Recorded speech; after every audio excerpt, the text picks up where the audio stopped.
Hey guys, it's Michael with Engadget, and we're here with David from Leap Motion, and he is going to walk us through how his new gesture and motion control system works called the Leap. Take it away, David. This is the Leap. It's the most accurate 3D motion sensing device in the world. You can track all 10 fingers down to very deep sub-millimeter levels. You can do it in 3D. And it can track one finger up to 10 fingers, even more than that, right? Yeah, down to very, very small motions of my fingertips, really almost imperceivable. That's just a centimeter right there I'm drawing around. Lets you basically cover a very large area with very subtle movements. So just with an inch or two of movement, you can cover an entire screen. Lets you solve the problem of fatigue, and you can imagine if this was a touch screen, it'd be very tiring very quickly. Right. Not necessarily a desirable experience. But with this, you get that sort of connectedness that you would have with a touchscreen, but with all the benefits and accuracy and responsiveness of something like a mouse.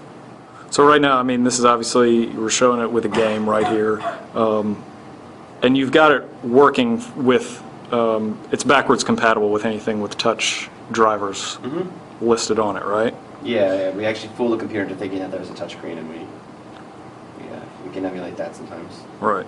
Of course, we don't necessarily have to do that either. We can do 3D applications. So very, very small. Of course, we're tracking in 3D, so something that would be like left, right, up, down, in and out. Of course, it all made into one fluid movement. And of course, we're not even using the angle of the finger here or its rotation. So we're not even really using the full information of just one finger.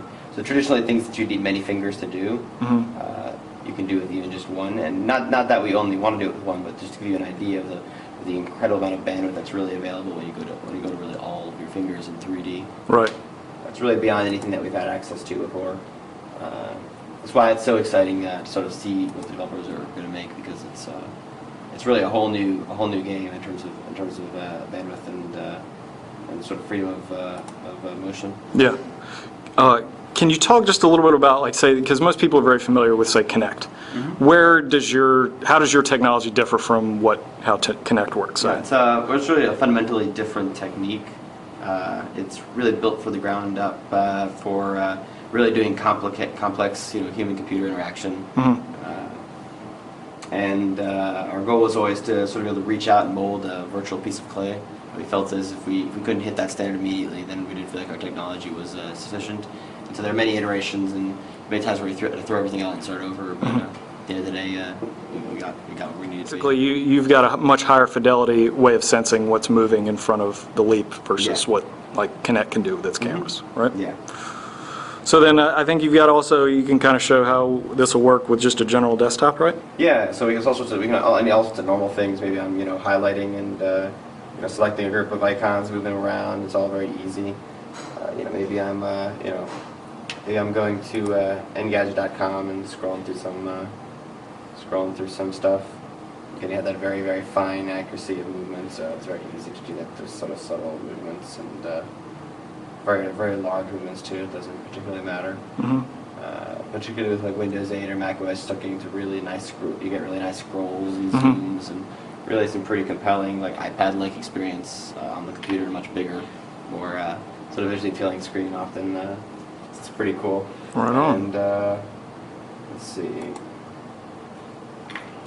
Sort of, I guess, I hate to show paint, but let's see. As I said, no one ever hacks paint. So, second we draw with multiple things in paint, that there's really some good emulation going on. Because you just can't do that without sort of a very low level hardware emulation. So anything from the paint to sort of conventional fluid multi-touch, very easy to get instant compatibility with absolutely no code. Of course, we're much more excited about what people are going to build with this, rather than with the backwards compatible stuff. But the good news is out of the box, there's a very compelling backwards compatible experience as well, not just a forward-thinking one. Right on. And so, I mean, the key here really isn't, it's the fidelity, but also in combination with the low latency. And you said, so the latency is actually even lower than what the human eye can perceive, right? Yeah. Exactly. At this point, the latency is actually more in the screen and the USB connection than actually our software or our device. Right on. And and at the point when you're finding the latency of the monitor, you're in a pretty good place. Yeah, that's very quick. Very cool stuff. Well, all right, David. Thank you very much for the walkthrough and for meeting with us. Thank you. All right.